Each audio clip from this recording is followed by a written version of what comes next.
Lolo, bakit po nagsasaka yung angels? Di nagtatanim. May point ka naman, Apo.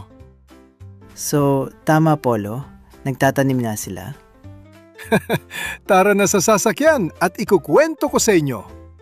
Samahan nyo na rin kami, class. Totoo bang tinutulungan noon mag-araro ng mga anghel si San Isidro? Pagkwentuhan natin dito sa The Taglish Explainer. Ang topic na ito ay mula kay BeCool701. Salamat sa suggestion mo. And hello sa mga taga-Albay. Welcome back to my channel, class.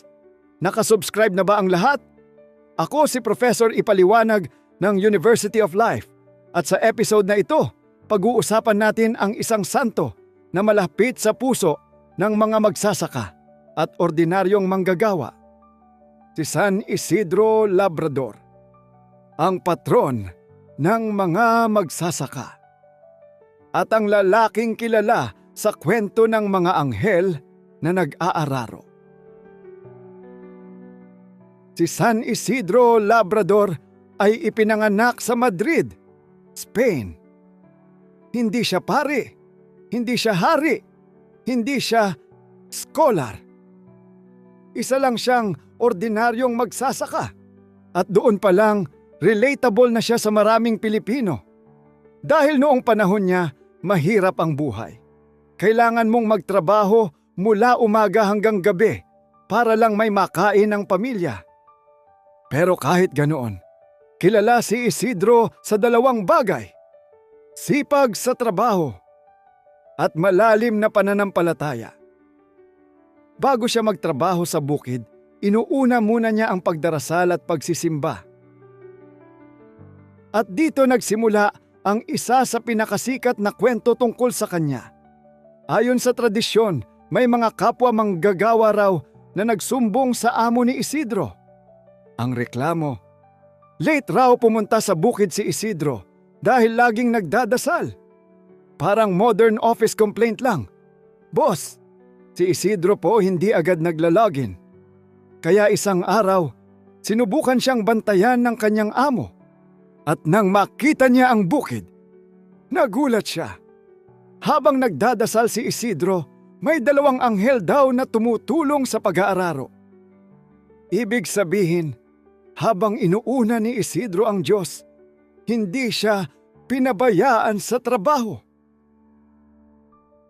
Ngayon, class, hindi kumpleto ang kwento ni San Isidro kung hindi natin babanggitin ang kanyang asawa. Si Maria Toribia, nakalaunan ay tinawag na Santa Maria de la Cabeza. Katulad ni Isidro, simple lang din ang buhay niya. Pero kilala sila sa kabutihan, pagtulong sa mahihirap, at malalim na pananampalataya.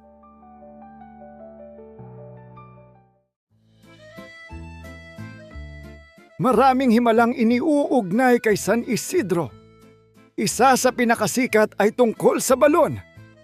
Ayon sa kwento, nahulog daw ang kanyang anak sa malalim na balon. Natural, nagpanik ang mag-asawa. Pero imbes na mawalan ng pag-asa, nagdasal sila at himalang tumaas daw ang tubig hanggang sa ligtas na may angat ang bata. At pagkatapos ng kanyang kamatayan, lalo pang dumami ang debosyon sa kanya. Noong 1622, na-canonize siya bilang santo ng simbahang Katolika. Ngayon, class, dito na papasok ang Pilipinas. Noong panahon ng Espanyol, dinala rito ang debosyon kay San Isidro Labrador. At dahil agrikultural ang bansa natin, mabilis siyang naging popular. Hanggang ngayon, napakaraming baryo at simbahan sa Pilipinas ang may patron na San Isidro Labrador. Prosesyon ng mga ani, dekoradong kalabaw, tractors, at kariton na pinapabasbasan, at mga handog na gulay, prutas at palay. Sa ilang probinsya, parang fiesta ng buong komunidad. May sayawan, may kainan, may palaro. At syempre, may lechon na biglang nawawala. Sa Quezon, Bulacan, Nueva Ecija, Pampanga, Bicol, at marami pang agricultural provinces, napakalalim ng debosyon sa kanya. Para sa maraming Pilipino, si San Isidro ay simbolo ng kasipagan, kababaang loob, at pag-asa sa panahon ng tagtuyot o hirap ng ani.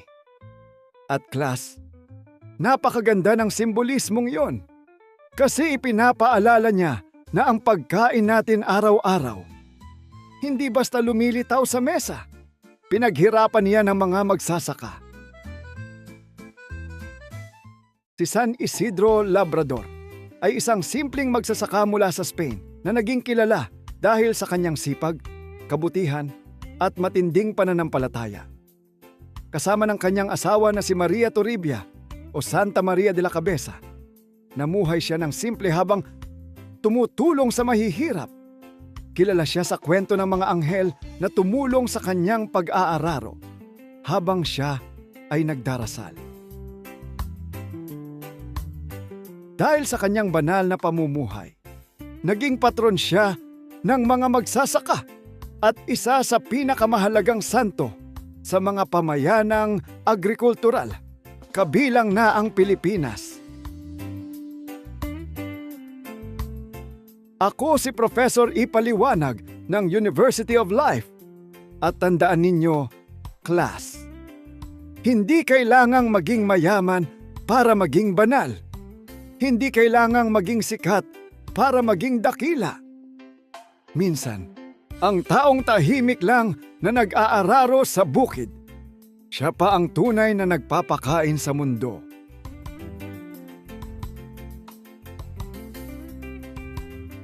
Subscribe na para sa Daily Dose of All Things Pinoy videos. Ako si Prof. Ipaliwanag and this is the Taglish Explainer Channel.